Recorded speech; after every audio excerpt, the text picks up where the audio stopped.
Bakınız xeyir, değerli kardeşler, değerli izleyiciler, değerli kardeşler. Gördüğünüz bak böyle 600 baş heyvanımız çıktı, sattık 600 baş.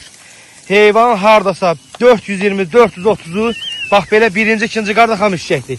Heyvan süper bir qapının məhsuludur değerli kardeşler. Görürsünüz, hamısı da yerin üstünde.